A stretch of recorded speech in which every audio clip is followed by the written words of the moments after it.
here to answer your questions about classic minis, about life, about anything. I think we're going to have a really good time tonight. I always try and say, don't I, that my channel is about getting rid of the black art of working on minis. For me, getting into minis, it was I had a newer mini. 2007 was one of the BMW minis. It was a Cooper S, and I found out about classics. I'm like, you know what? That's what I want. That's what I want. There you are now. Hello, everybody. Amazing. How did I get into minis? It's something that just kind of happened from just one really good friend of mine asked me to build them, and I said, yeah, I'm doing nothing this weekend. I'll do that. Man, it's funny how quickly things can change. It's awesome to have so much really good fun chat with you all. And yep, that's the best part. I'd really like to make this a regular thing. thank you to everybody again, and thanks for tuning in. Thanks, everyone, and you know the drill. Enjoy those minis. See you guys on the next one.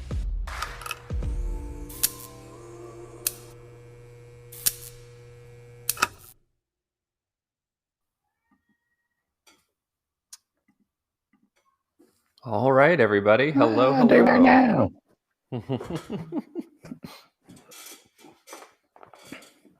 Oh, man. Hello. Got the whole crew in tonight, it looks Is like. my it's coming up. My there's your mama and your dad. Oh, and your dad. Hello, Cole's mom and Cole's dad. Cole's dad. Cole Dad. What's your dad's name? Byron. Byron. That's such a cool name. Lord Byron. Yeah. It's so much better than like David or Paul or Potato, as we have here in Ireland. Wait a minute. Isn't your name Paul? Are you just like insulting yourself right now? Exactly. Potato. My dad's name is David. God love him. Oh, look, Byron, you're getting shout outs. Yeah, a lot of the folks in the chat actually have met my dad when we were at IMM 2018 in Bristol. There you go. Yeah. I have not had the pleasure yet. Well, hopefully the next one we can do that. Yeah. That'd be awesome. Oh, I see Classic Mini Projects USA is in. Hello, Classic Mini Projects. Yep. Matt Mini TV. Hello, Matt Mini TV. Classic Mini Projects actually is asking if the chats are not linking. So just to let you know, the chats are independent on each channel. So we're streaming this on both channels right now. And then they get combined for us on our end so we can answer your questions. But they will be two separate chat things going on depending on whose channel you're in. Yeah. So if you're on the really cool, awesome channel, mine, all the good chats over there. Yeah. Hey, quit stealing my views.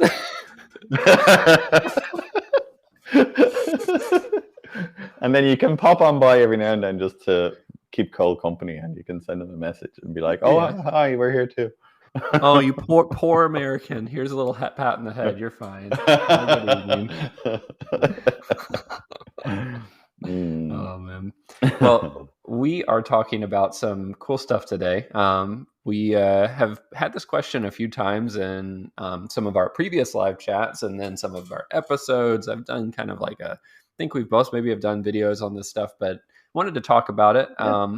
Basically, getting your Mini ready for a big trip, like one that's happening in the US in just a couple of weeks, Classic Minis United, big driving trip, lots of miles, lots of driving. How do you prepare for something like that? How far will you have to go, Cole? So it is in a small town called Wytheville, Virginia. So it's just a little bit over the border. I actually don't know how many miles it is, but it's about 2 hours for me. Okay. And I must confess, 840 tanks of fuel. 800, yeah, with the turbo, definitely. But no, I must confess that I actually will be towing the Mini up there. My truck is usually used. I know, gasp. My truck is usually used as a tow vehicle for people who break down. So I use it as an excuse to drive an air-conditioned truck. up to the events. But if you aren't, these are going to be the tips for you. Oh, yeah. Oh, man. Adam Campion reckons I'm in a professional studio. This is actually my workshop, Adam. Mhm. We work just one and in the same. effectively a professional studio. They're saying things. It's the same thing. What you all can't see is Billy's back there taking full credit for how good my workshop looks, because he's the one that has it painted up the way it looks and with all these really good lights. If you've seen it before he got involved, holy good God in hell, it was like a dungeon. I do like the black that you all chose. It's It kind was of a like functional dungeon, mind you. Yeah. I like the black that y'all chose for the walls. It's like a very it's not super stark black, but it's like it's nice on the eyes. It's good. Good choice, Billy. Yeah, it's actually like black floor. It's black floor paint, actually, isn't it? Huh. Yeah, we were supposed to have like all logos and pictures on the wall, but you know, we'll get there. We'll get there. Oh man. Yeah, Well, so yeah, you're going to do like about 20 miles for the whole trip then, basically, is what you're saying in the minute. So no, you so don't count them. let me just get on the record saying that Classic Minis United is not a park your car kind of car show. So you guys might be thinking like, awesome. okay, it's a big get together with a lot of minis. Everybody's going to park their minis, and we're all just going to walk around and look at them. And that is definitely not how this is set up. This is run by a guy named Mike Guido down in Florida. He puts these together, collaborates with me and my friends for some stuff, and then we all usually it's around 50 to 60 minis, and every day from Wednesday to Sunday is all day driving. Literally wake up in the morning, get in your mini, and drive the whole time, and then get back to the camp maybe like 3:30 or 4, dinner, you know, the whole spiel. But it's just the best. That sounds awesome. No. Oh man. Oh yeah. It looks like Kev. So Mike has the best hair. Yeah. So if you guys, I wish I had a picture I could share right now. He'd probably kill me if I did. But so Mike is a clown, like a professional clown, and he has like the long. His hair is probably like I don't know, 2 or 3 feet long. It's insane. What? Mm-hmm. We got to meet this guy. Yeah, need to have him on here. Oh man. Actually, you know what, Paul? I think we should ask the chat, what is the longest drive everyone has done in their mini? Yeah, very curious. Totally. Yeah, that's a great idea. I would be very interested to see what that is. The longest drive I've ever done in a mini is, well, I suppose Mizzen to Malin was pretty long. I did that in my 2000 MPI Cooper that I had back in 06 or 07. And we drove from here in Dublin to Malin Head in the very north of the country. So by your standards, like 20 miles away. But no, it was like 350 or 300 maybe, somewhere in there. And then from there all the way to Mizzen Head, which is the completely other end, and I think that was like 400 and something. And then back to Dublin again the next day, which was like 300 and something. So I think over the weekend we did like 1,500 miles. So whatever that is. That's a lot of miles on a mini. But, and like driving a mini that much, it takes some energy. It was a lot. Like, oh, definitely. Man. It was a pretty cool mini as well. It was, yeah.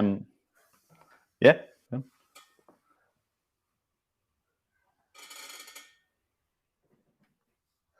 think we might have a little delay between us today. Damn internet tubes messing up our chats. Oh, damn internet! Yeah, seriously, that's an insane amount of miles. Like, doing that in a mini it's pretty exhausting. Like, driving a mini is not the same as driving a modern car, that's for sure, especially long miles.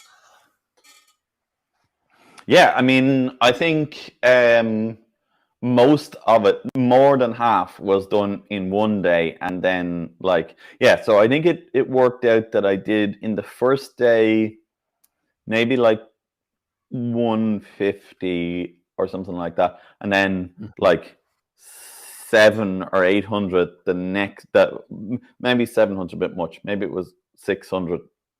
I think it was around 600, and then the following one, then the trip home. So it was ridiculous. Like we left our hotel room at like 6:30 in the morning, and then got to our hotel room in Mountainhead at like 8 or 10 that night. So yeah, it was like a good 12 and a half, 13 hours of driving in a Mini. And to be like totally fair to you too, like it takes a lot more energy too to drive on those Irish roads.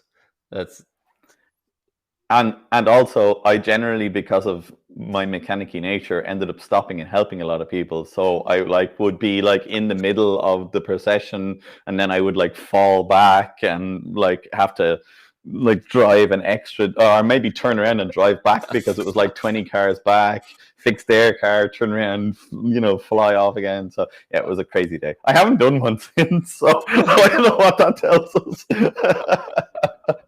I'm actually it's funny because you're saying you're the mechanic-y guy that's fixing everybody, and I think a lot of people expect me to be the same way, but I take kind of the Top Gear approach, like, yeah, I'll call you a repair truck, and then I'm gonna keep going, like, and I help people with their cars at camp, but I'm driving. I got places to be.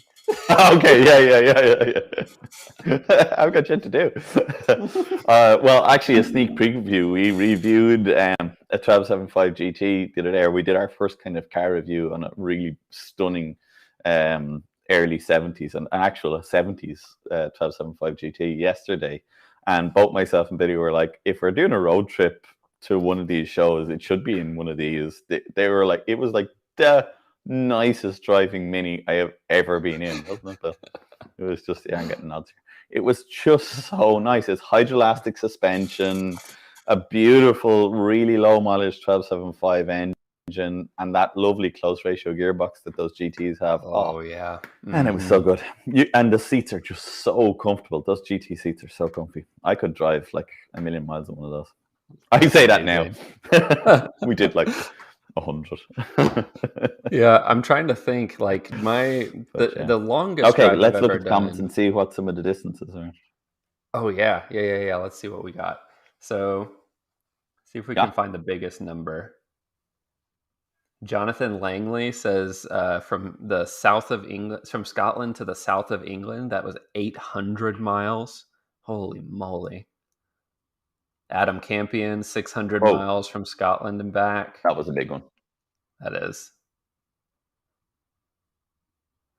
I'm trying to think about the longest trip that I have done in my Mini. There's some big ones. I think that the longest I've done is gone from You could easily Charlotte. do one, though. Oh, yeah. I could go from, I think the longest I've done is from Charlotte to Atlanta, Georgia, which was about 5 or 6 hours. That was the longest distance, was from those two places. And it was about 5.5 hours, I think, maybe a little bit more. The longest driving stint, but it was less miles, but longer time driving, was actually when I was at IMM 2018, when Alex Toon loaned me his automatic Mini. We took a long time going down from Manchester to Bristol, which I think is not as many miles, but we ended up taking a really long time because we stopped, and William Murfitt brought us to these cool places in Wales. We went to Bristol via Wales, and it was cool. It was very, very cool. Bristol's via Wales. That was a bit of a detour, all right. Yeah. But it was worth it. I had no idea. I honestly had no idea it was that. You sure Tooney didn't just get lost? Well, Toon wasn't the lead. Oh, so yeah. It was William Murfitt. So we should blame Will. Oh, yeah. Well, I mean, let's blame Will anyway. He could easily have gotten us all lost, huh? Oh man. So wait a minute. Terry Smith is on here saying that around the western U.S. about 5,000 miles. Is that 5,000 miles in a Mini? What? Yeah. 5,000 miles. Did you have to rebuild it twice during that trip? That's at least 45 oil changes. and like 3 million refuels in your car now. Yeah. It has gotten a little you bit need better. like you need like a you need like one of those Shell oil tankers just cruising along behind you. Sponsored Oh, by. so good. You're gonna need one of those. Sorry, I'm just shitting on your hair, Cole. But anyway, That's all right. Just you're gonna pile it need one on. of those. You know that. You know those systems they use on like the F-15s or whatever it is. The flight. Have a refueling mini. So somebody drive up next to me with a siphon, like pouring it into the side. Like, Yeah. thanks guys. Yeah, That'll like give me another 50. like you're yeah, like one of those, those IBCs, those those things, the plastic ones with the metal all around. That's in the back of your Tacoma, and it's just like poor Haley, God. like with a hose pipe, just like, am I in the right direction? Fuel's just pouring across the side of the car. I'm like, it's fine. Big funnel on the roof of your car. Oh yeah, man, that's great. That's what Well, we need. We probably should start talking about the topic that we actually were like thinking about, like prepping for a long trip. Why don't you start us off tonight with the first thing that you would do? Yeah, I was thinking about this, and I was like, if I was gonna, I suppose the start point is like, what do you know about your Mini and its service life at that moment in time? So, I mean, if you know absolutely nothing, I think getting a baseline is really important. So, like, get your Mini jacked up off its 4 wheels onto some axle stands.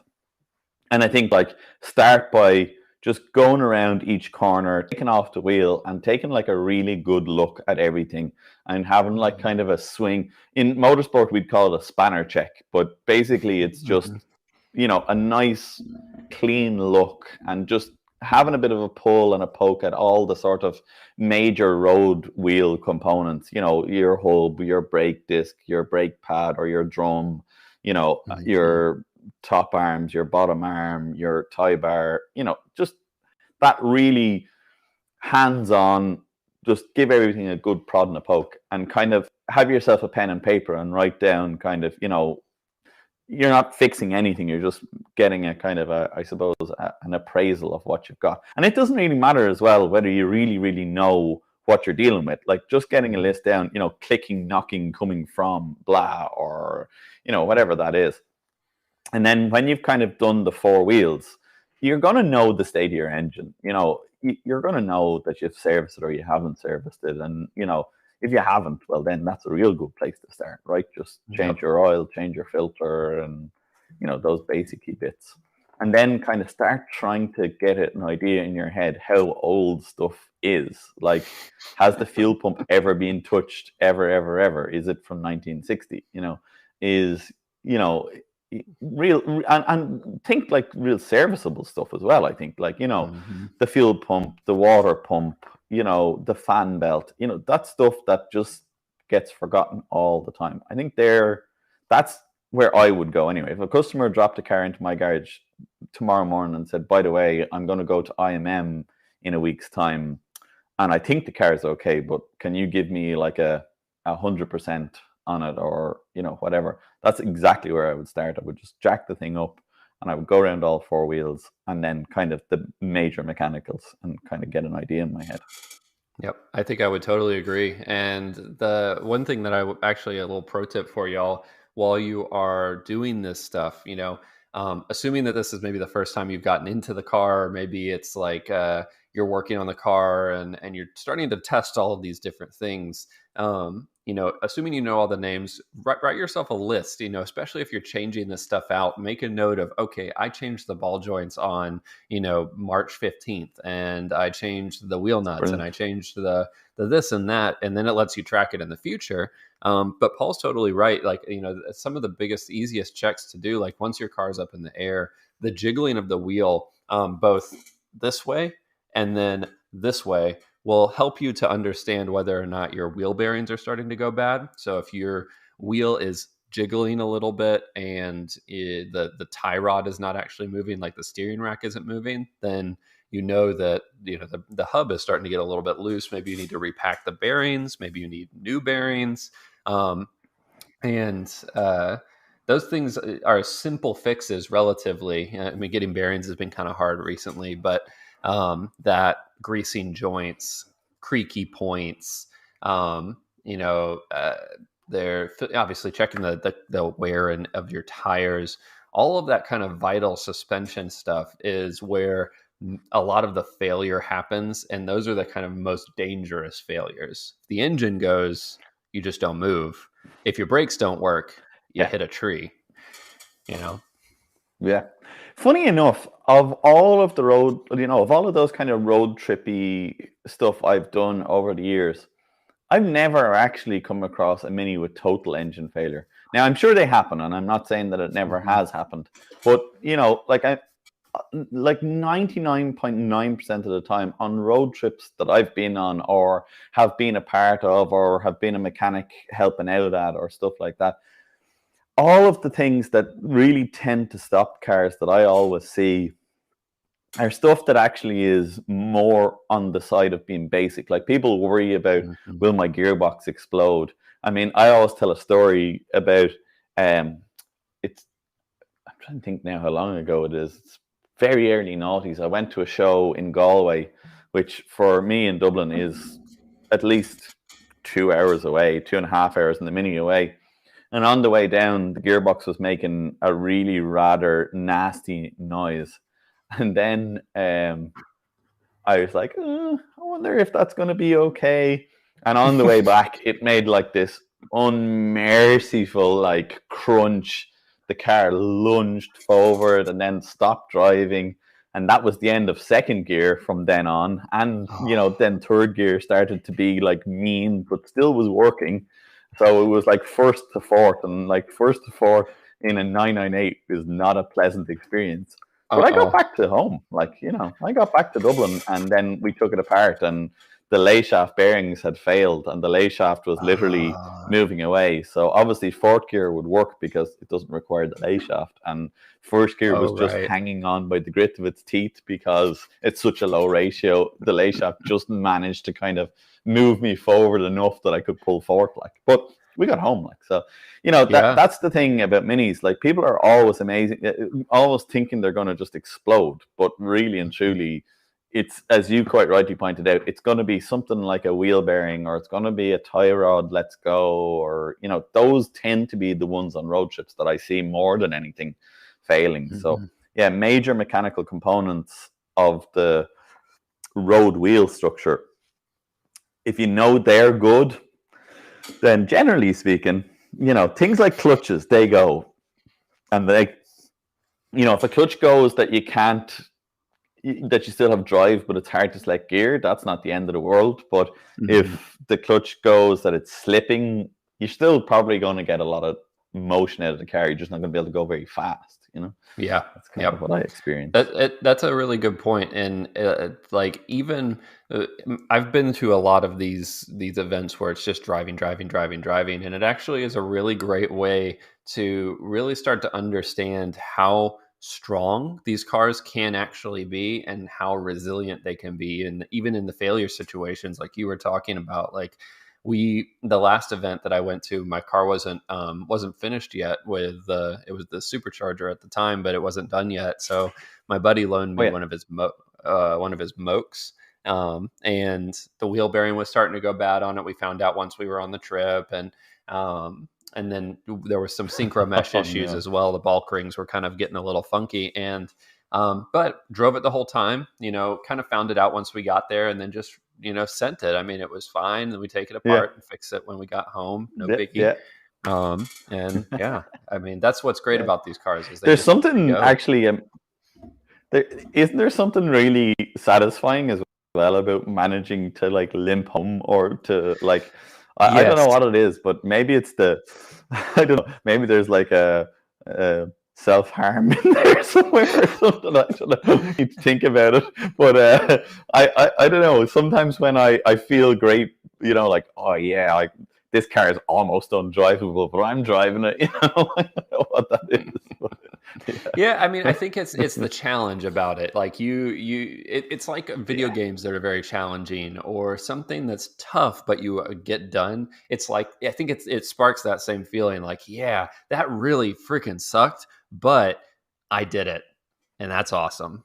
I got there. I did it. Yeah. Totally. So yeah, I suppose when you've kind of done that major mechanical stuff and you're really confident that your what I would call rolling chassis or your running gear are good, like all your wheel bearings like that, and one of the things I will always say, and I suppose this is a wheel bearing thing, and I think it's very worth mentioning, have an idea of what wheel bearings you actually have. So are you on taper roller, or are you on deep groove ball bearing? If you're on taper roller wheel bearings, getting play in taper roller bearings doesn't necessarily mean the bearing is goosed, but it's very important that you go and have a look. If you're with a deep groove ball bearing and you've got play, that bearing is goosed, and if you keep going with it, it is going to fail. So people kind of have got. I've seen on long road trips before got by that. It's got a taper roller wheel bearing. If you just tighten up the castle nut another bit, you'll take the play out and it'll be fine. Well, if it's got play in it because the castle nut is loose, then that might be correct. But if it's got play in it because the bearing is failing, and then you tighten that nut more to take that play out, that bearing's going to fail like 5 times as fast. So, getting a good idea of, that's why I say, like, write it down and have a list of, like, and then think about that list a bit more carefully, And if it is, go back to the likes of videos that you or I have made or other mini YouTubers have made, and look and see, okay, what is a goosed wheel bearing, or, what are the typicals, so get your list and sit down with your laptop for a couple of hours and find all your faults. Like, between all the channels that are out there now, you can find this information pretty readily, and if not, you contact one of us, or through one of our channels, and get that information out there before your road trip in time. That's really important, I think. Yep.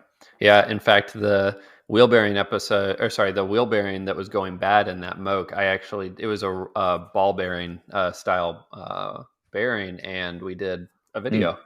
In fact, it was in the intro of this live chat that we're doing right now. So, there's definitely videos out there on how to do these things.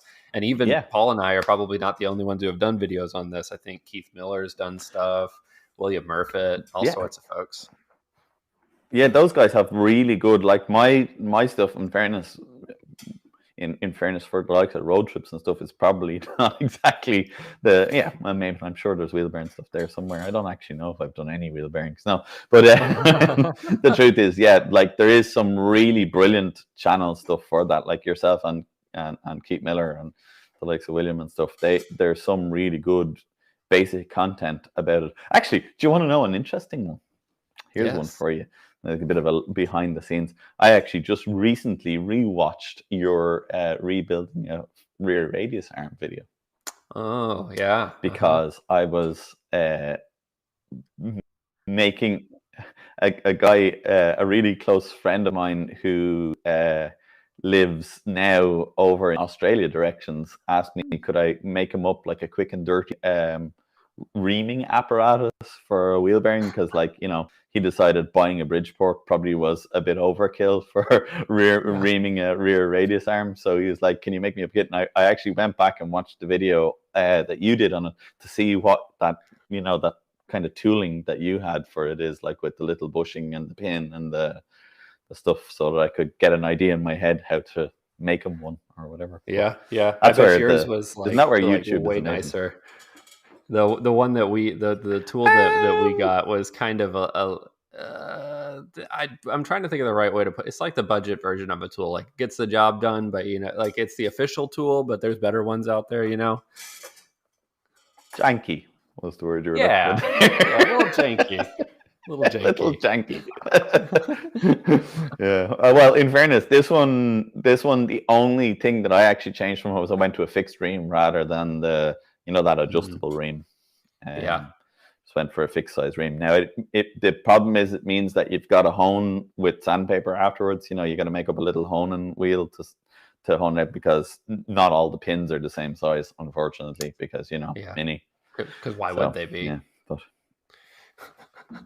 Yeah, but why would you do that? But I suppose to try and get back even ever so slightly on track here, why I said that is that information is out there, and there's just so much really good information for that level of trying to keep your mini serviceable. And a road trip, your number one priority is that your car is serviceable, and it's going to be functional on that. Sometimes, I suppose, a question that maybe is on a lot of people's mind is what to bring with you as a spares. I think that I've got ideas about this. What would you put in the boot?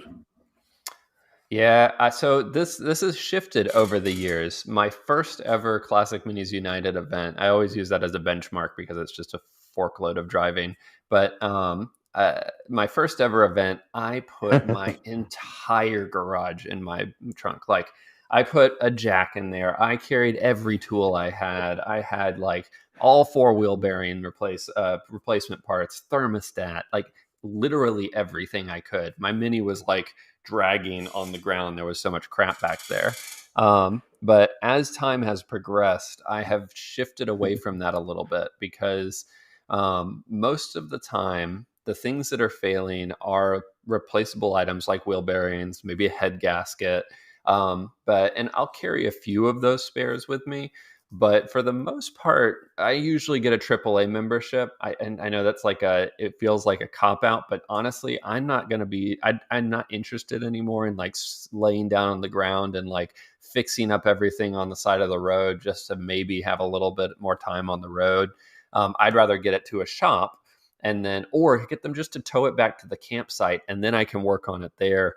And so I do bring a set of like kind of general use wrenches and sockets, a few replacement parts like wheel bearings. I still do bring those, a head gasket, and then like some other kind of good stuff to do, like maybe a gasket set, one of the full top end engine gasket sets. Because generally our parts stores don't carry these. So having that on hand is nice. But, there's a point where you got to kind of decide, do I really need to work and fix this here? Or am I going to do more damage? Maybe at the side of the road. Yeah. Like I'm not going to do a clutch. Like if my clutch is gassed, then I'm probably not going to replace that at the event, that kind of stuff. What about you? Yeah. I mean, I'm very much with you. My background, obviously, because of the racing pedigree, like, you pretty much bring a van with another Mini in it when you go racing, because, the way you break stuff, like, So yeah, true. That was my like starting point. So start there, and then try and like figure out what out of that you can fit in your boot, and the top up of what are you? Well, I could put some stuff in the back seat. I mean, that's a possibility. So but as the years have gone on, absolutely. One of the things I find is that if you've got a couple of you that you kind of know, it's a good idea to make a kind of bit of a pact. I think this works very well. Where, well, I've got wheel bearings. Okay, well, I won't bring wheel bearings because we're not both going to blow out all our wheel bearings. Or, well, I've got a full top end set. Has anyone got a bottom end set? Yeah, I've got a bottom end gasket set. That kind of thing, I've always tried to do that anytime I'm kind of on a trip. The only thing you need to be 100% sure is you got to have that communication. Like, have a WhatsApp group with like the 5 of you or something in it, and be like, okay, well, I'm bringing blah blah and blah, or you bring blah blah and blah, and you're going to do that.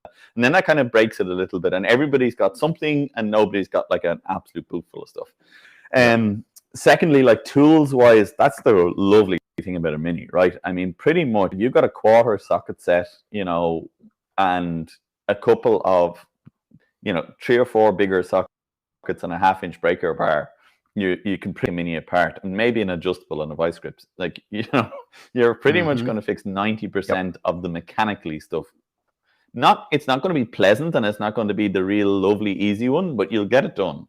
And then, fuses, a little bit of wire. I always bring wire and a real nice snips and a roll of black tape, because it like seems to solve like 100 problems. Like, if it's not it, like out on a road trip once, we held a tie bar together with electric wire and black tape, because we the tie bar had pulled out of the subframe, so we like used the wire to get an anchor back on the subframe and the tape to bind it all together and hold it on.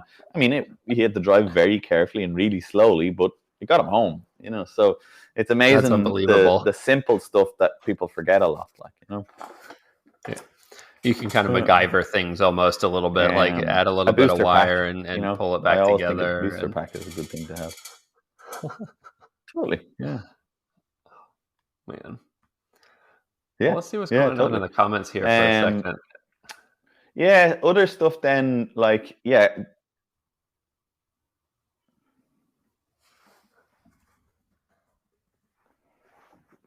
what have we got?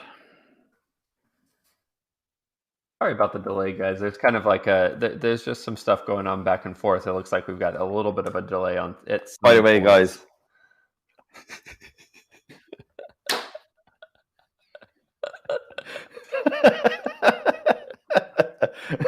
we're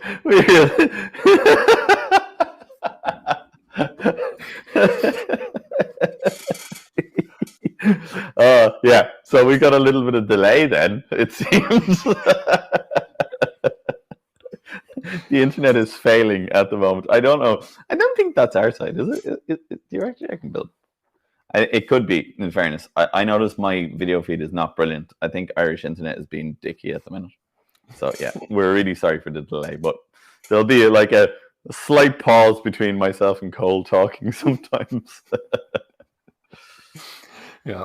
Well, to kind of get back onto the subject of like picking stuff up and like deciding what you're going to bring and like all those different things. I mean, like, the serviceable items that we were talking about before, like, wheel bearings, all those things. Paul has a really great point. Like, if you can collect, if you're going on an event with a few people, or just going to be going out for a drive with a few people, you can obviously like kind of break that up amongst all of you. If one person has a pretty good jack, you all don't need to bring a jack. Like, just rely on that one person's jack to do it.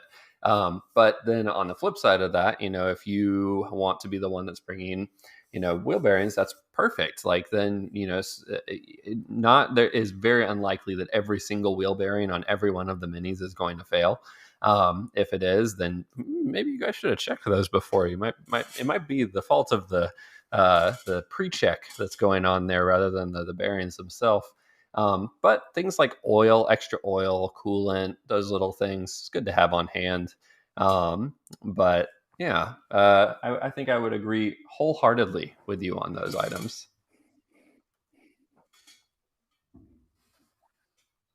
Yeah, I see there. Mini Performance just put in a couple there as well. The likes of a few spark plugs and a throttle cable is a brilliant one. I don't know how many times I've seen that over the years. Throttle cables breaking. They're a wearing item. People don't realize it, but like the throttle cable definitely does wear. So yeah, I know.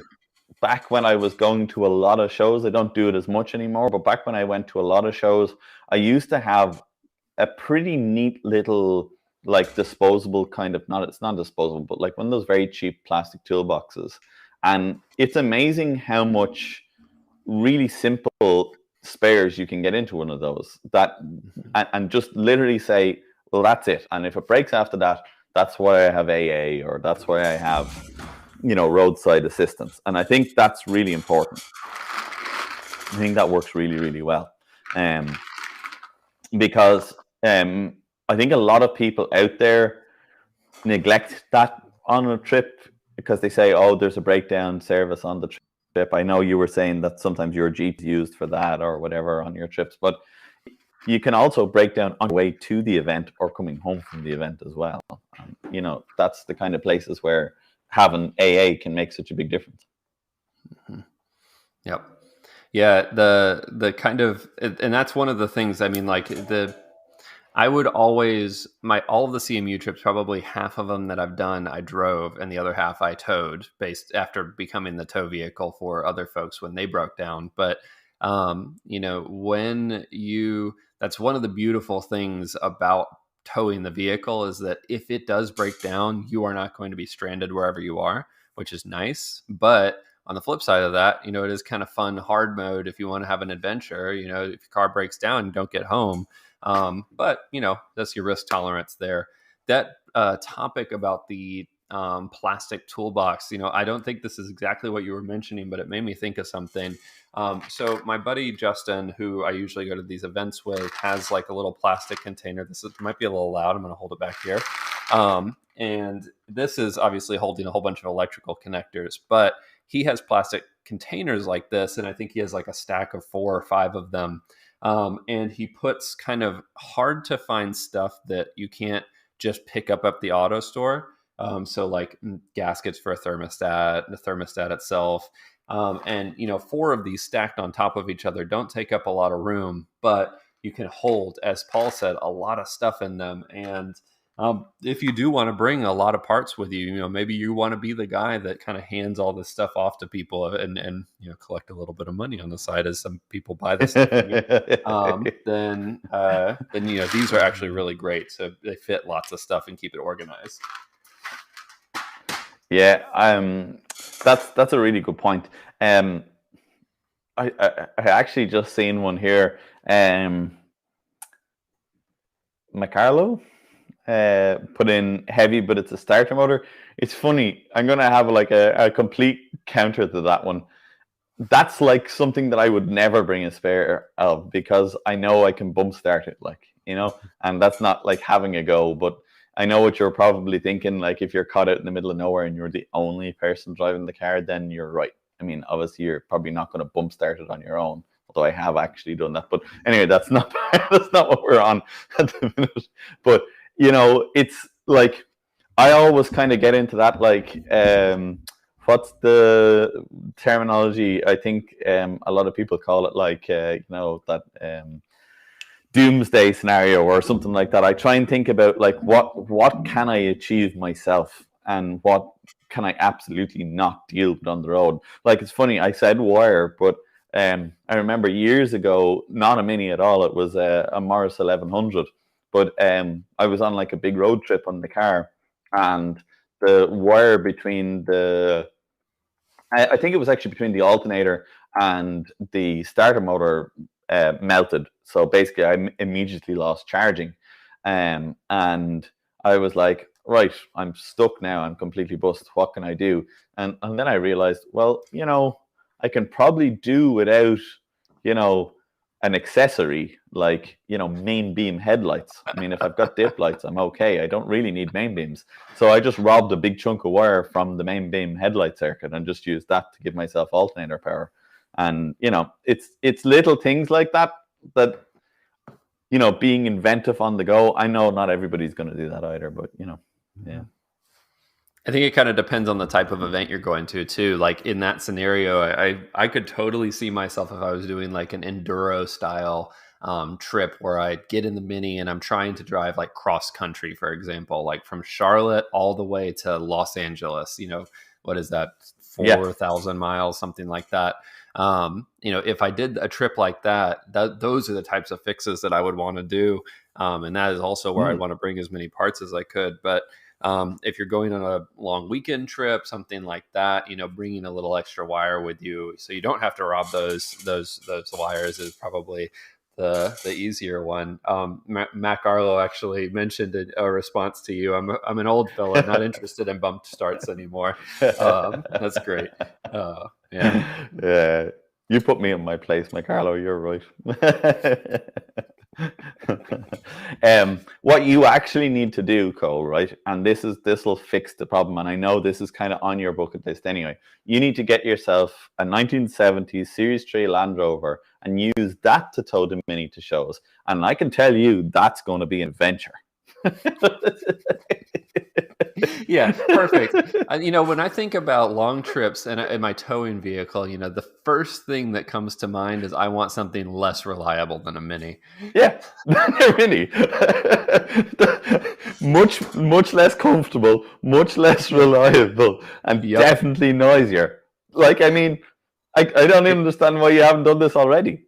It ticks every single box, every single one. Every single box.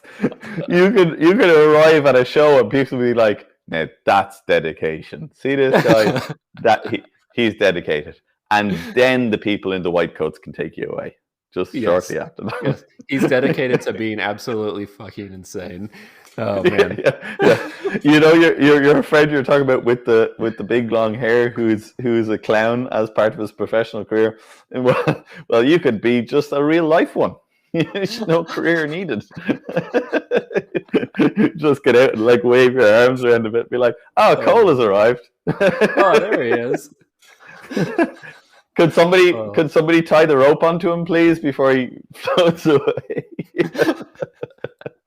This actually makes me think. I don't know why this reminded me of one of the biggest things honestly, I think it's probably the best thing that you can do with your Mini to prep it for any length trip.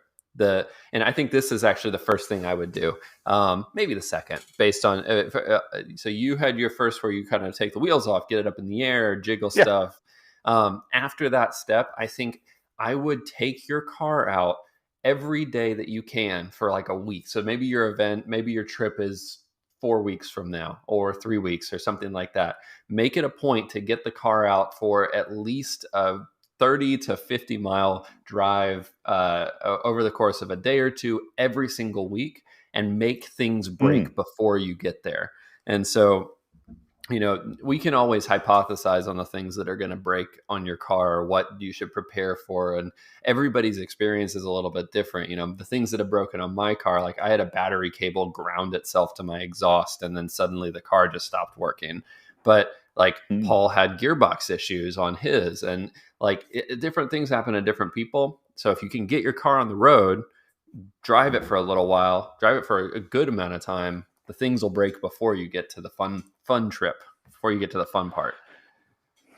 It's a really good point because, at the end of the day, we in modern society have gotten so used to putting our car away, and then the next time we take it out is to go to the next show or the next event or whatever it is, and can quite easily, because you're building another car, you're working on something else, or you're doing some other project, you can actually kind of forget that two things actually about what you're saying. One, that if the last time you drove it was a show last year, you're not going to remember, oh, there was actually a squeak that on the way home I said I must do something about and I just didn't do it. And now it's gone completely out of my mind. And the next time you drive, you're like, oh no, that's the blah, blah, blah, or it's gone. And then the second thing is Minis, the way they are, they really don't like sitting up for a period of time. They like to be driven regularly. And driving things regularly, as you said, one, brings out any problems that are going to happen. But two, it actually keeps them more serviceable because they, all the rubbers don't go hard, all of the, the electrical components are working, so you're not building up rust and, all of that kind of nice stuff. So, yeah, to me, I think it's a really important thing to do exactly as you said. Like, if your first show is in May, don't start driving your car, the last week of April. Start driving your car, back in February and building up a couple of miles and then fixing a little problem and then another few miles. And I know the weather is not always great, but at the end of the day, you might get bad weather in your show as well. So, working with those things I always think it's not a bad idea. Yeah. Kind of putting yourself in those situations that things could break, like even the bad weather. You make a great point there. When you're at your event, you can't control the weather. It's probably going to rain, it's probably going to mist, be foggy, something like that. So if you go out on those days and you're only 10, 15 miles away from your house and the car is like, wow, these windshield wipers are freaking terrible. Like now, and you're not at the event, like, trying to see through your windshield. Like, why didn't I do this beforehand? Yeah, this is crazy. Yeah, there's actually a brilliant photograph from years ago, of me, and I'll try and find it one day, and I'll give it to you. You can pop it up here one day when we talk about this again, of me with a wiper and my hand out the fly window of a Mark 1 wiping my windscreen. Like a squeegee? Yeah, absolutely. I got the wiper because the motor failed, so I got the wiper arm and bent it in so that the wiper was this way instead of this way, and then just slid the window back and like wiped my screen as I was driving along.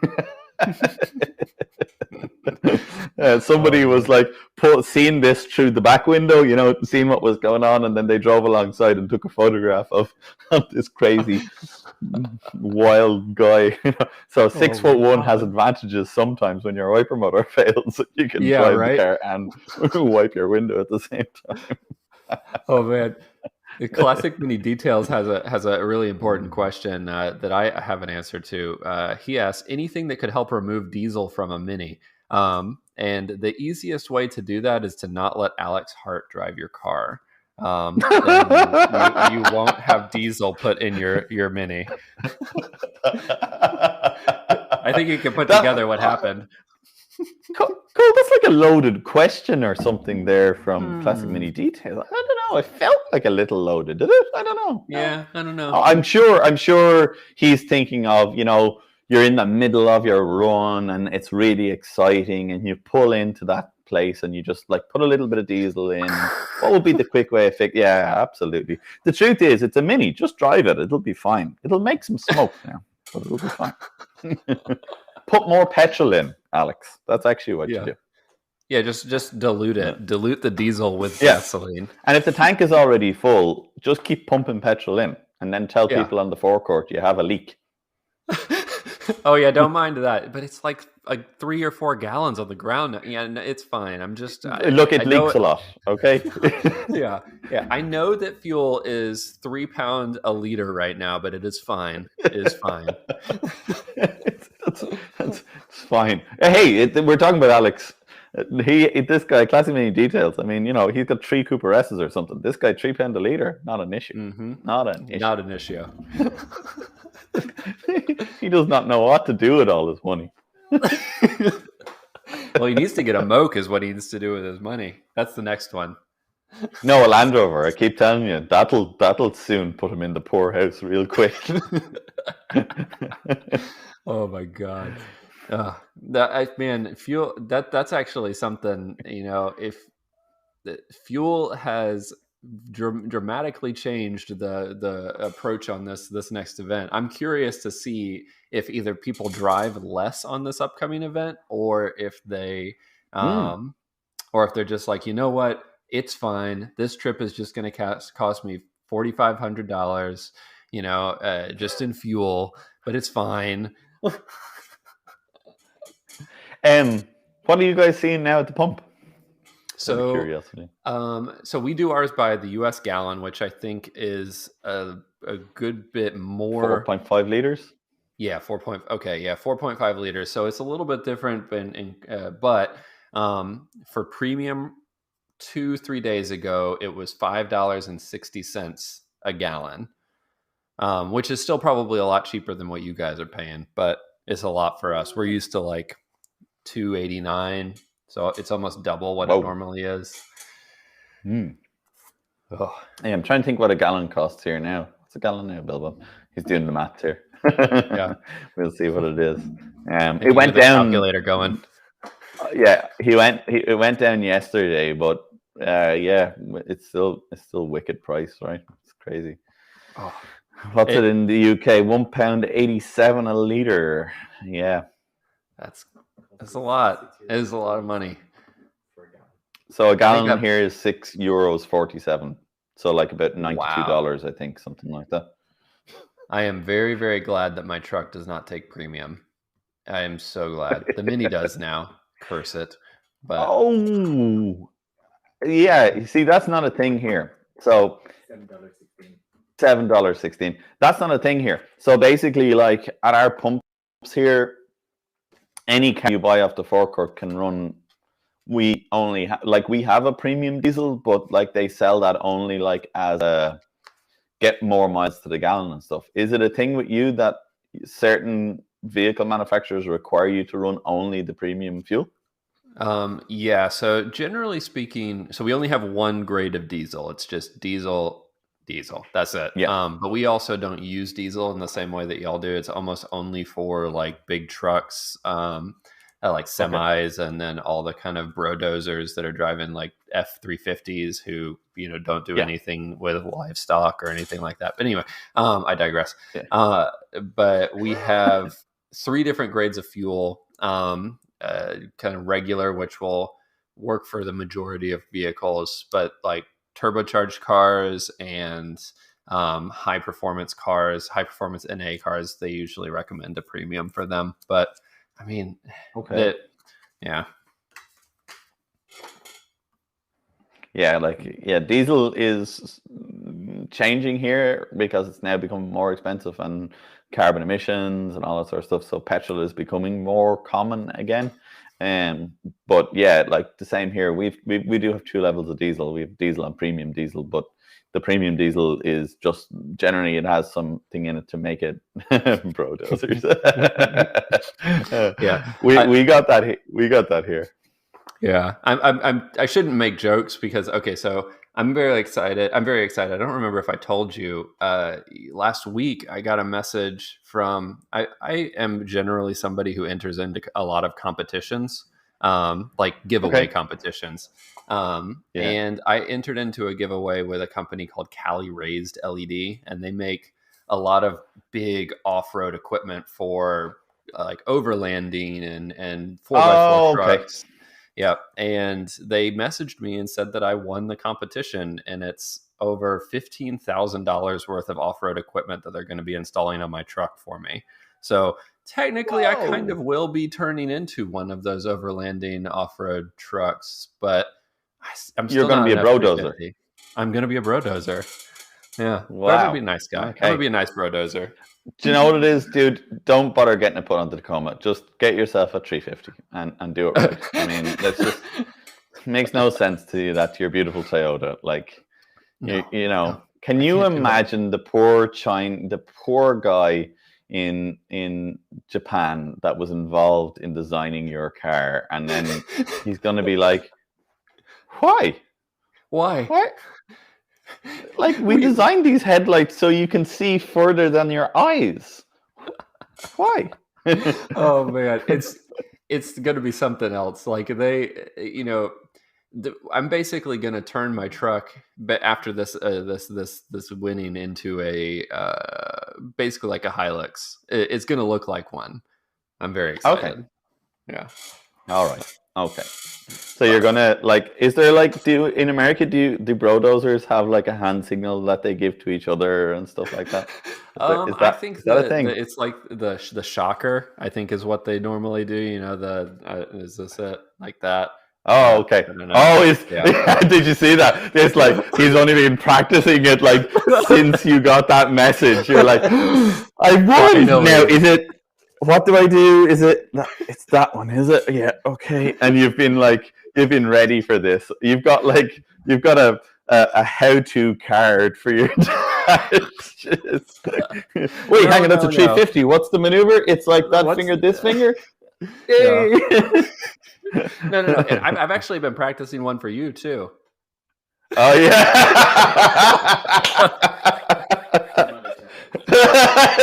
Demonetized. Fuck you, YouTube. Fuck you. Oh my god. Oh yeah. Oh, hang on. There's people in the comments actually talking about the topic. Wow. Hang on. We're over here off on a tangent on hand symbols. Sorry, everybody. We have to do a segment here one day of the hand signals for driving in different countries because the Irish ones are just phenomenal. I need to do. Oh yeah. Anyway. Well, before we get into the Q&A today, I am thinking that we should probably bring up the gentleman's car who is in all of our promotional material for this episode. So I'm going to switch the sharing over, so you can't see our beautiful faces anymore, or maybe you can. Oh, no. Let's see how this. There we go. And I'm going to hide the chat for a minute, so you get a nice, good look at this. and I sent you over the information. If you want to start us off, I can start swinging us through the pictures. I've got good stuff here. Wait till I get my little thingy open. That tells me all about this. Oh no, Billy, I've lost internet here on this one. Have you switched something up there? Hang on, it might come back again now. Just give me 1 second. Oh, yeah, it's coming back now. My apologies. Okay. So yeah, David is the guy, and he's from Salt Lake City, and this is his absolutely stunning little 998, which, absolutely beautiful. It's an absolute little stunner. I actually can't get over, and I'm sure you're the same, Cole. Like the quality and the level of cars that are being submitted to us for photographs, it makes me feel terrible, to be honest. But it's like, oh God, I don't deserve to have the name of a mini person here. But yeah, it's just so unfair. But yeah. So yeah, this is like a 998, and he's done some pretty cool stuff to it. Let me look. Yeah, I said he was from Salt Lake City, right? Yeah. Mm-hmm. I can pull it up. Built in February 1991, imported into the US in 2019, and set in the garage for 8 months in 2020. And he's been actually putting together David is actually one of the patrons on my channel.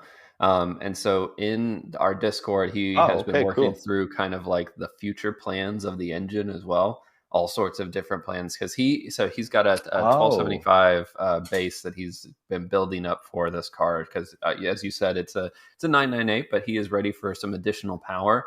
And so his plans so far are a 1330 with a Piper 255 cam, cross pin diff, Swift tune pistons. Like, he's gonna go to the nines with this thing. That's gonna be awesome. I don't know if you guys have. It's a process of coating. I think it's actually pronounced Cerakoting with a C, or it's Cerakoting. Okay. But basically, like ceramic, is it? Yeah, it's like a ceramic coating, but you can get all these like really, really fine finishes. And actually, it was, I think, originally designed for it's an American thing, so it was designed for guns naturally. But of course. But people have been putting it on cars, and so he has actually been recoding all of these things for, like, even the gearbox. He's doing like a totally custom looking engine. Hopefully when he's got it all done, we can get it back on here, because I think you guys would really, really enjoy seeing it. Oh yeah, I would absolutely love to see that. And the picture on the driving on the road with the mountains behind, I presume they're the mountains in Utah, are they? Yes. Yeah. So from what I understand, Salt Lake City is kind of in a flat valley area. And I think it's either on like some of the sides surrounded by quite tall mountains, like you could see in that photo, or it might be all the way around it. So it's like in a center valley. It's a really, really pretty area. Phenomenal. It's just so good. So good. Yeah, the carts have. What are the wheels? Actually, the wheels look really cool in those pictures. I need to let's bring it back up here. What the wheels are? Wait till I look again. I don't know if he says. I'm just going to try and have a look at. Oh yeah, I see the future plan stuff there. My apologies, it didn't pop up last time. So he says the tires. Oh yeah, it's the 12x6 John Brown Raleigh wheels. They're really cool. Oh yeah, look at those. They look so good. Yes, they do. Those wheels look really, really nice on a Mini. And you know, I actually kind of bounce back and forth with these wheels, like on some cars, but on the Mini, I feel like they always look good. Some cars that like totally aggressively agree. European BBS wheels. Yeah, I'm not always a fan of them.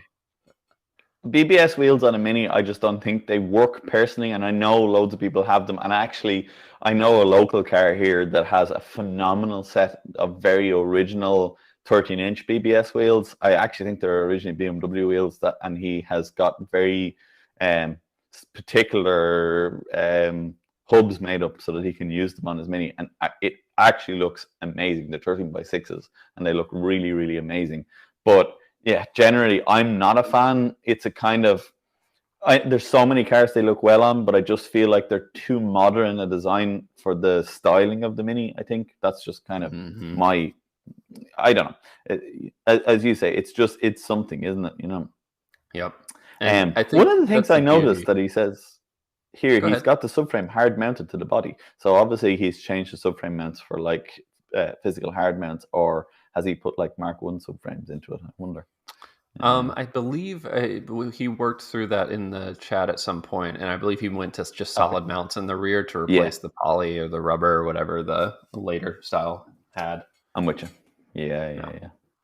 I've seen a few of those later Mini shells where people have put the old original subframe in, like what's in your car, where it's a solid mounted front subframe, and I've seen them put those in to get the car lower but still have like full suspension travel, as opposed to the later car where you've got that like 1.5 inch rise for the rubber mounting kind of setup.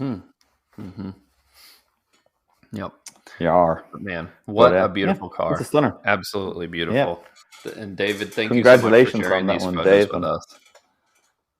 Completely agreed. Thank you so much for sharing it, and it was our pleasure to have your Mini as part of our splash for the month. So thank you very much. Look forward to see what next month's draw is going to bring out. Yep. And I suppose just to let everybody know that if you want to have your Mini featured in here, then you either submit it to me at hickeyraceengineering@gmail.com or to Cole, Classic Mini DIY @gmail.com. Am I right? That is right. That is correct. Look at me knowing our email addresses. Get those in there to us, and we'll add you into the draw, and we'll pick you out at random and put you up there. Perfect. Thanks for saying that.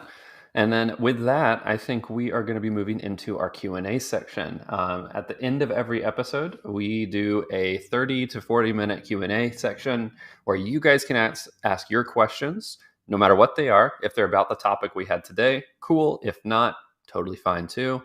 And my little spiel about it is every time you guys use the super chat, you are guaranteed a response on your question, because at some points the chat does start to move pretty quickly. We do our best to answer every question in there, but at some points we kind of can't catch up, things like that. But any super chats will help us pay for the streaming platform that we're using today, and obviously help our channels out a lot, and then guarantees you an answer to your question. So with that, release the questions. Release the hounds.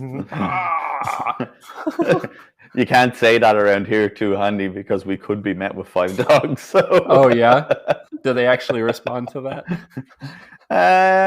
They might. I think they'll respond to anything that even remotely represents them in any way possible. I daren't utter one of their names in case one of them burrows through a window here and comes and says hello to us. Dave Smith would love that, though, would you, Dave? Yeah, Dave actually has one specifically for you. There you go. Okay. What's Dave asking? Question to Paul: Mini or Husky? How do you split your time between the two? Easy peasy, Dave. The Huskies spend loads of their time with me here in the garage, so I can have time with the Huskers and have time with the Minis at the same time. So yeah. Yep. That is one thing I'm super jealous of. We are in the process of looking for a puppy, but my current dog, while he is absolutely wonderful, loves to snuggle, will not come into the garage. It doesn't matter, because that is the room that makes scary noises. And so Damo hates it. Hates it. As soon as I walk out to the garage, I don't even have to be making noise yet. He literally will just go straight to his room, and he's like, you know what? I'm just going to lay in my room. I don't need to hear all that. I'm done. I don't need it. Well, we have a dog like that. Buddy, our big, tall black lurcher. He won't come in the garage either. He if he thinks that maybe I'm doing something you know, that like if I leave the garage door completely wide open so he can escape at literally any moment, he might venture in on a rainy day and like perch his backside in just inside the door. But no, the others, I actually have to keep the others out of the workshop when I'm doing anything kind of with like the welder or the grinder, because I'm genuinely afraid one of them is either going to go deaf or blind, because they have zero fear, like zero. You could literally like be shooting sparks directly into their face and they'd be like, this is exciting. We like this. This is fun. Ow. That's the way my buddy's dog is. He is like that. He is a garage dog as well. Well, literally, you're grinding like something off, and the dog's just like, "Oh, what's this? I wonder if that tastes good." And he's the same way with like fire pits. You know, if we have a fire outside, he likes the heat, and like he will literally climb into the fire if you let him. And you're like, "Can you not like trying to help you here?" You lunatic! Please stop. Yeah, I have a friend who he runs a carpentry shop, and he like contacted me one day and was like, "Paul, your dogs are often in your workshop with you. Do you know? Can you get like PPE for dogs?" I was like, "What?" Like dogs he was like, "I need goggles." Yeah. He's like, "I need to get." He's like, "I need to get goggles for my dog." Like, he's like, because I'm genuinely afraid he's going to get blinded. And I was like, I think you need to leave him outside for that stuff. Oh my that's gosh! the only way. But hey, that's funny, huh? Well, I've got a question here from Samuel Mason. What are your recommended auxiliary gauges without making the dash look like the cockpit of a light aircraft? And I can kind of start with that actually, because I've over the years have found the gauges that I like and I don't like. I personally, I like to see my oil pressure. So like an actual value associated with my oil pressure. So an oil pressure gauge is one that I always have.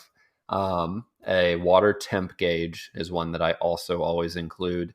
And then the speedometer, like those three are kind of the top three that I would have at bare minimum in a car. And then anything on top of that is like your own personal preference. Like my car obviously is turbocharged now, so I've got a boost gauge, and then I have a TAC now. I didn't used to have a TAC. I actually ran without one for almost 10 years, 11 years actually, and just never felt like I needed it. But yeah. What do you think, Paul? Yeah, I kind of completely agree. Yeah, like for me, what I always tell people when they ask me what gauges should I have, I ask them, well, what can you interpret from a gauge? Like, so tell me what you know about your engine. Like, so like even hilariously, like putting a water temperature gauge in a Mini, if you don't know at what temperature your engine should actually be running at, then, you know, is that information going to be any good to you? Like the original gauge where it tells you it's too hot or it's too cold is probably better information. And that's, I know that might sound like I'm dumbing it down too much, but it like you said, like I see Minis with just all these gauges, but if you don't know how to interpret that information and don't know what, and it's not giving you anything beneficial, then it's just a gauge that a needle moves around on and maybe annoys you or upsets you because you don't know whether it's right or wrong. But I think the most important thing, and a high pressure oil light is important. So dump out that bloody 2 psi oil pressure light that all your Minis come with and put a 14 psi one in, because like, you know, if you've got 14 psi oil pressure, something is going wrong in your Mini. So that gives you an idea. Gauge wise, obviously if it's a road going car, you gotta have a speedo in there so you know what speed you're doing. And then, you know, really after that, as you said, like I would happily drive a Mini all day long that had a low pressure oil warning light, a speedometer, and I suppose some indication of temperature it's a good thing to have. I mean, it is a good thing to have and to know, like if your car is running too hot or too cold. So a temperature gauge, you know, is, I suppose, arguably essential. But then really after that, like if the car is tuned, I cannot recommend an air fuel ratio gauge enough. I think it's fantastic, and it just gives you so much peace of mind. And you know, maybe we'll do a segment here one day on gauges and how to read them and interpret them. But I do personally think that's That's something that's very important to have. It arguably would give you more information than something like an usher gauge, really, to be honest. Yeah, I think that's great. The AFR gauge is a really, really good shout out. I didn't think about that. I do have one of those gauges, and having that has completely shifted how well my Mini is running, because I have a clear indicator of the tune and how well it's fueling. But on the flip side of that, as you said, that peace of mind knowing that your car is not aggressively leaning out and getting way too hot, running too lean, and then that introduces a whole slew of other issues. But yeah, completely agree. Okay, got one there that's good. Let's see now. It was about a 1275 GT, actually. Jonathan Hanley asked the question. How can you tell the difference between a Clubman and a real 1275 GT? So a couple of things that are like really good indicators to a 1275 GT, unfortunately, are not always the easiest to see. Generally speaking, a 1275 GT will have a close ratio gearbox. So the way it drives is very, very important. So when we say a close ratio gearbox, if you've got a huge long duration, between your gears, then that's kind of an indication that it may not be a GT. Obviously, if it's in its original livery, a 1275 GT has stripes down the side with 1275 GT on it, if it's in its original livery. Mechanical stuff really then after that. The early ones had remote, so they've got that remote gear change, which I think you've got, right, Cole? You've got a remote. I originally had one on it was from the Austin America engine, but I don't anymore. Cool. Yeah, I've got a hodgepodge now. You're on Roddy now. Yeah. So what you're saying is that in the future we've got to build you a remote gearbox. Okay, fine. Yeah, it's just, I wouldn't say no. Gotta happen. I actually seen there, going to go off topic for a second, that the guys over in MED built a pretty cool gearbox, a rod chain, magic wand with a 4-speed synchro. I did that years ago, actually, for one of my Minis. So, and mine was a dog gearbox. So, just saying. But I will actually say, not only have you done it, my buddy Justin here with his Moke did it as well. He's got it in. Very cool. Or maybe it's the pickup that he has. One of the two. But yeah, it's 4 synchro, but with the magic wand. So you get that, pudding stir feeling. But well, with synchros. With synchros. So without suffering. You can easily go into the wrong gear rather than difficultly go into the wrong gear. That's what it is. So yeah, 1275, other 1275 GT stuff, generally speaking, the light array on the back and the front will tell you that. So they had like a different sail beam light on the front, and obviously it would have the indicator light and a brake light. It wouldn't have a reverse light or anything like that.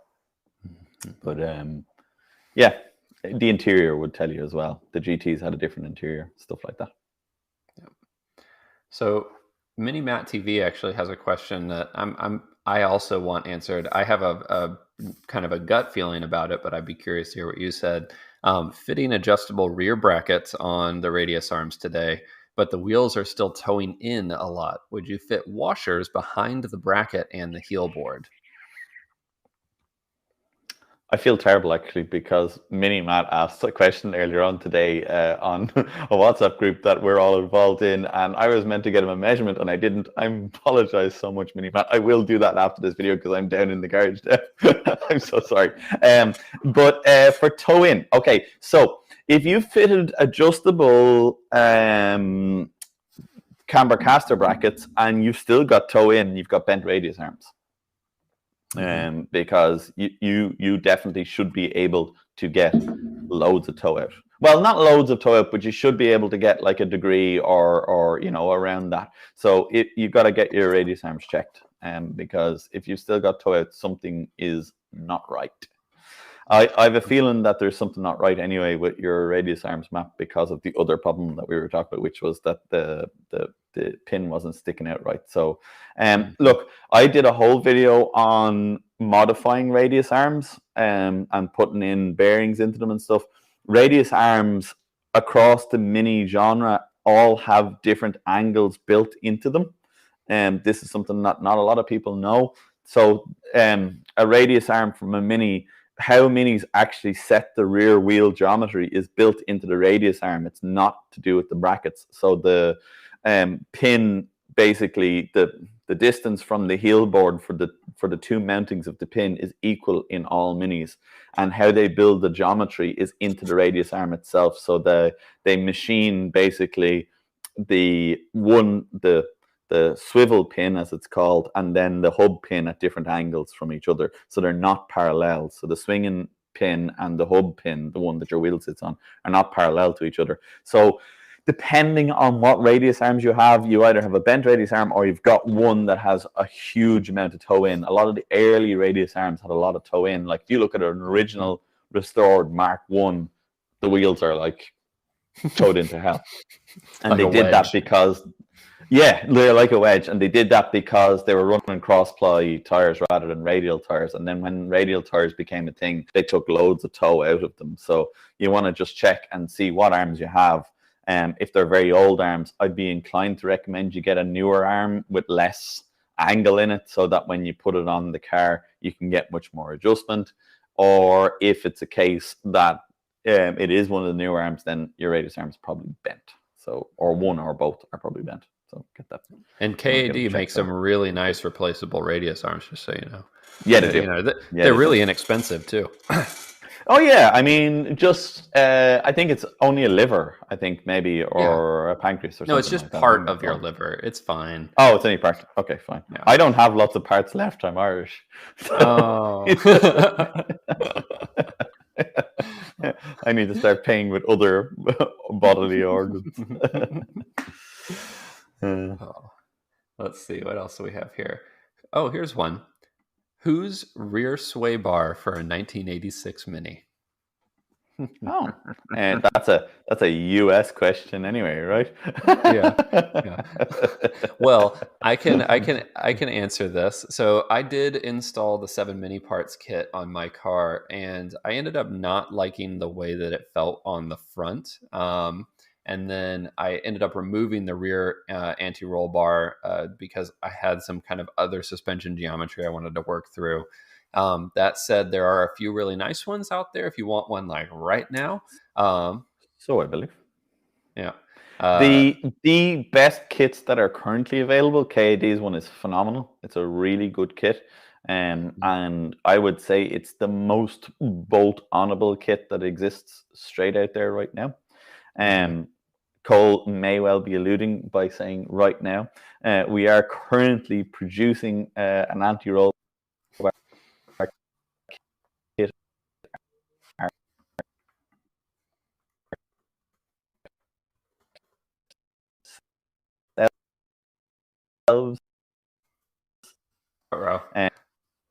And looks like we might have lost Paul there for a minute.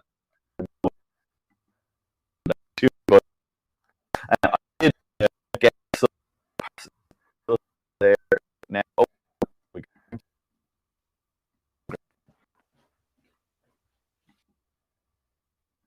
Well, what Paul was saying, I will take it over from him for right now until we get him back online. He was mentioning that he is in the process of producing a rear anti-roll bar setup that is quite stellar. We are planning on sharing that here and on his channel. So if you want to see how that's made, definitely subscribe over there. His is what I personally will feel like be probably the best one that is on the market. And I think we've got Paul back here. I'm going to bring him back in. Hey, Mr. Paul, are you there? Back. Are you there? Hey. I primed everyone with what you were saying, but you can continue on. Good. Yeah, look, there's a piece of the kit right now. That's the bracket that is going to allow us to mount the anti-roll bar to the rear radius arms. And this actually literally came back from the laser cutters yesterday. So these guys we're getting there. We're getting there. So those kits, I think Cole hopefully will have one in the not too distant future, and he's going to get a go. But I actually have the kits made, but I'm still testing them. You know what I'm like? I just want to have everything absolutely perfect before I get out there. The kits at the moment, I'm going to say, are much more performance orientated. They're a 20 millimeter anti-roll bar or 3/4 of an inch. So for they're for much more performance orientated stuff. Cole's going to be turning in like he never thought he could turn in before. There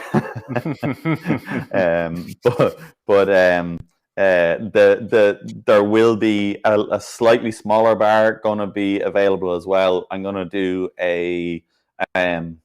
probably do a 16 mil bar as well for kind of more road going stuff. So if you can hold out for just a very short while more, there'll be anti-roll bar kits a go, and they're going to be pretty damn cool. Yep, I was telling them that I think that yours are probably going to be the most well thought out and probably the best kit that is going to be on the market after they're launched. Why? Thank you. From my personal opinion, very much. I've seen some things. People would say I spend some time on R&D. I mean, I'm only on the 15th iteration of this particular bracket because it has to fit just perfectly. It has to be. It has to be. But once you get it right, it's right forever. Hey, you do it once, and you know what I always say, don't I? Do it once, buy once, cry once. So yeah, it takes a while, but look, when we get it out there and we get it done, it's going to be absolutely the schnizzle. So yeah. Yep. Fingers crossed. Mm-hmm. Thank you for that primer question. It was Steve, wasn't it? Steve Pep. Yep, Steve. Mm-hmm. Thank you, Steve.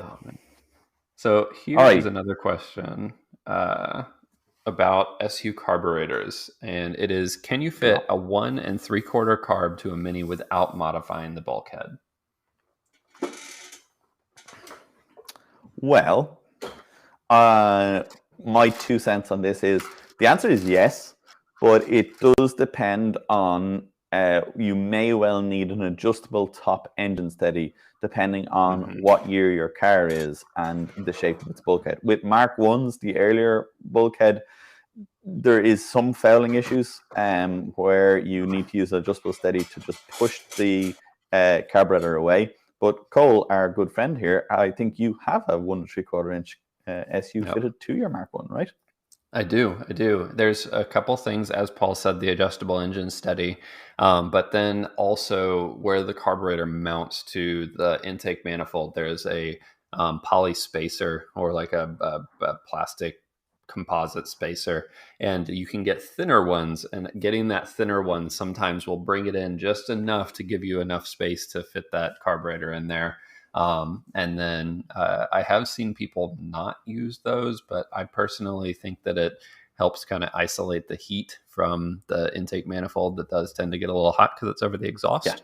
Yeah. So adjustable engine steady and a spacer on it, thinner spacer will help you accomplish that. And then you'll probably need shorter studs for the spacer. Carburetor. Yeah, if you get a smaller spacer.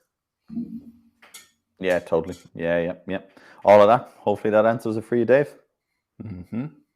Oh, he said it's a 76 1275 GT. That should fit fine without needing the adjustable steady, Dave. But to be honest with you, getting a little bit of lean away is still always a good idea because it'll give you more room for an air filter if you're going to run a kind of an aftermarket air filter. So yeah, that might do it. Mm-hmm. Yeah. Okay. Let's have a look.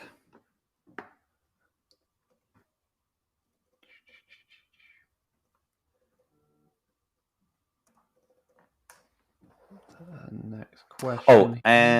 I seen one here a minute ago, actually. Yeah, go for it. Go. Okay. Here's a pretty interesting question. It's kind of like a general electrical question. Is there any way to help with electrical load when warm if I use all of the auxiliary stuff like the heaters, rear window heater, lights? I find the engine idles much slower and struggles. I'll leave that one to you to start that off. Okay. That just Jonathan, I can't remember, or maybe you've already said it or haven't said it. Is it an 850 or a 998 you're running? If that's the case, then more than likely, the only real way to get around that is just to bring up your idle speed slightly. That'll solve that problem. But you may well then have a situation where the engine idles a little bit quick when all that load is off, and it might kind of, that might become kind of annoying. The engine actually idling slow, it's quite a mini thing. Especially on the smaller motors. Okay, if it's 1275, then that shouldn't be an issue at all. So your idle speed might be too low already. So maybe just bring your idle speed a little bit up. The factory number for that is 850 RPM actually for that engine. So a lot of people crank minis right down. Like a mini will idle over at 500 RPM or 520 RPM, but that's not what they should be idling at. They should be around 8 or just a hair. Like I always say to people, if you got a tack, just leave her idle just under 1,000. Yep. Do you think that there could be anything like a lack of amperage being provided to the electrical components? Like maybe the wiring is starting to get a little bit old, or maybe you need a bigger, higher amperage alternator. The fact that it's loading down the motor would suggest that the alternator is kicking out lots of amps, which is why it's loading the motor down. But what it could suggest is, and you're onto the exact right point there, is it could be a wiring problem. You might get a lot of resistance in there. So, like for example, if you've got a wiper motor that's really caked up and really sluggish, it could be taking much more current than it should to drive it. So maybe check your components to see if they're working properly. Are your lights really dim when you turn them on? If they're really dim and kind of faded looking, you might have a lot of resistance building up. A bad earth can cause it as well. But the fact that it's pulling hard down. The other thing to check is the alternator. Whip off your fan belt and spin the alternator and make sure you don't have a dodgy bearing. I've seen that before as well. When the alternator comes under load, if it's got a bad bearing, it'll put a lot of load on the engine as the alternator tries to do that. So, I would check that. So check resistances, just basic resistances, the fuse to the switch to the alternator. I have a video somewhere on my channel about basic wiring loom checking anyway. It was a while ago, it's probably a year ago now, but there is a video up there. I think you might have one as well, Cole, do you? No, that one I haven't done. I have not done much electrical videos. I need to do a second one on that actually, and checking resistances. That's the kind of stuff I'd go for. Sweet.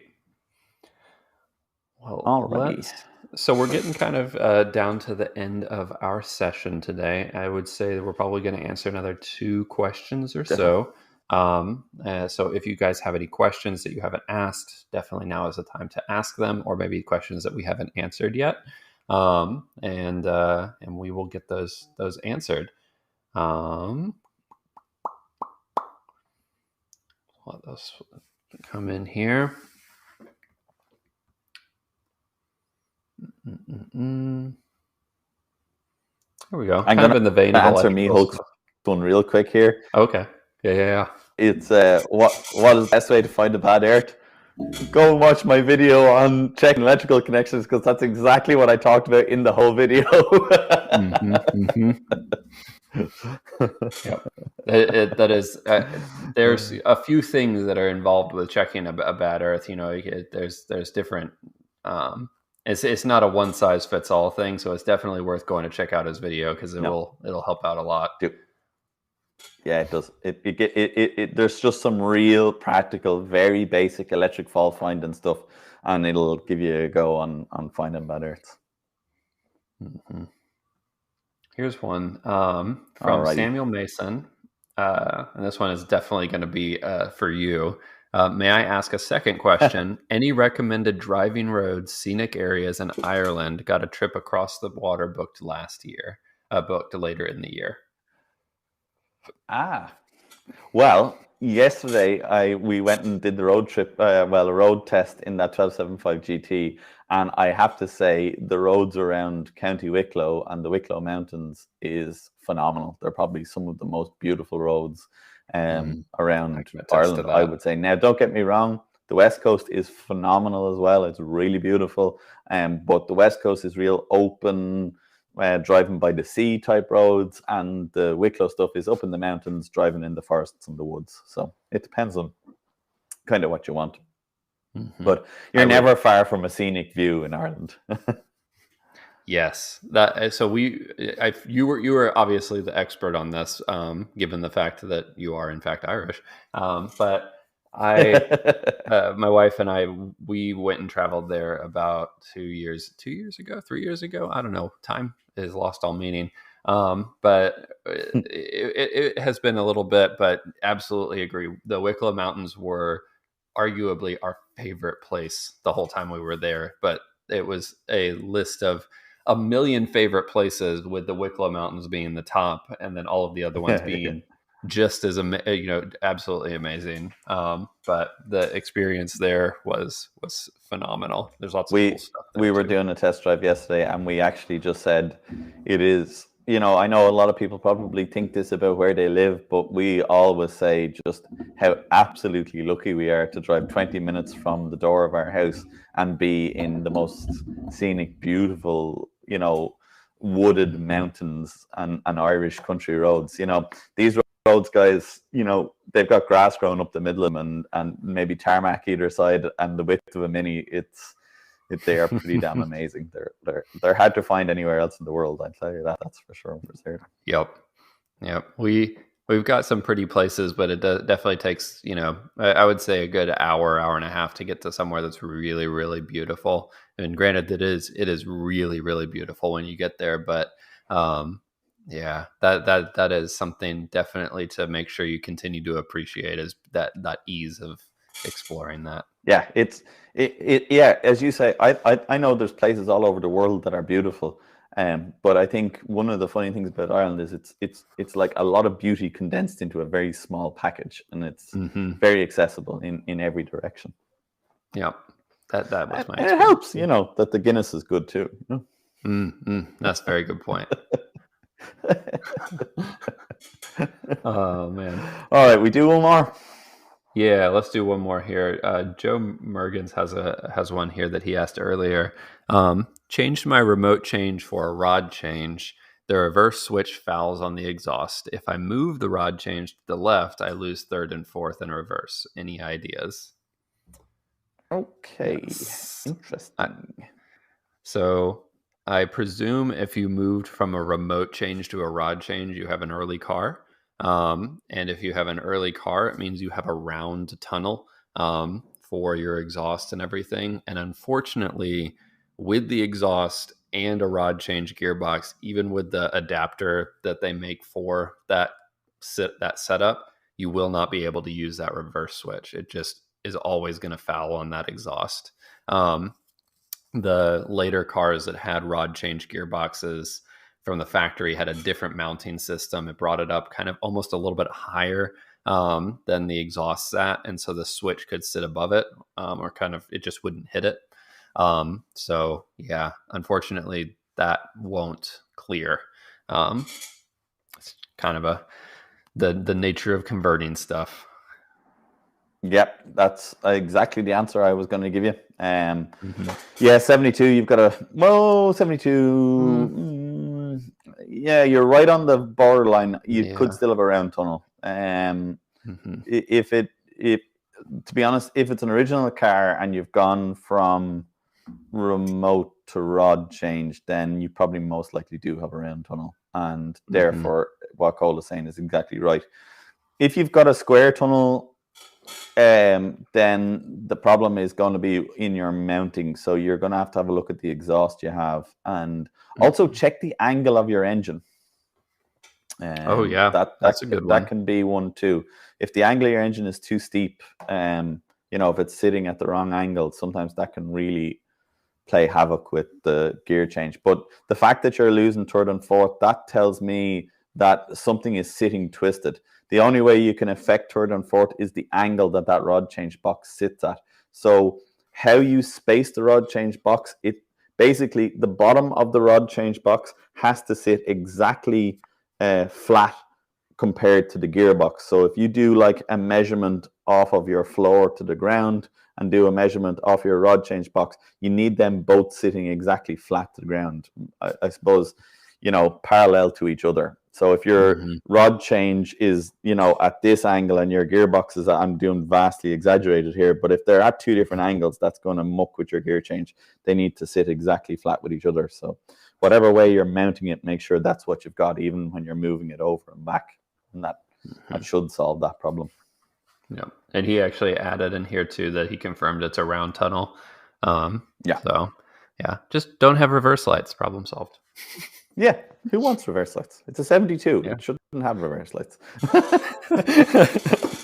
Just yell out the window. Beep, beep, beep. Yeah, going backwards. I am moving in the backwards direction. Yeah. Awesome. Well, get a man with a flag to walk behind you. Oh, this vehicle is moving backwards. You just let him live in the back of the Mini and hey man, I need to go in reverse. Can you hop out and hold the flag, please? And he needs to have like a big mustache with a handlebar on it. I don't know why, but I imagine that was the only way anyone would believe him. Well, I hope that you guys have enjoyed this. I know that we had a few technical difficulties with the delay today, but hopefully it was wonderful. I know, speak for myself, that I loved talking with you today, Paul, and getting a chance to connect up with everybody. So thank you, everybody, for joining. I concur. I know we have had some technical difficulties here, and I think 90% of it was our side. My apologies, guys. Internet is sporadic at the best of times here in the old sod. So, we've been completely sworn and promised that fiber broadband is imminent. It's going to happen. Billy's telling me 2 weeks, but I think he might be... Oh, 2 months. 2 months. Okay, 2 months. That's what I was thinking for a second. Yeah, so you should only have to put up with icky bicky connections for 2 more live streams, and then then we'll have suddenly 2 months from now we're gonna jump on a live stream and you're gonna be like full resolution 8K. Yep.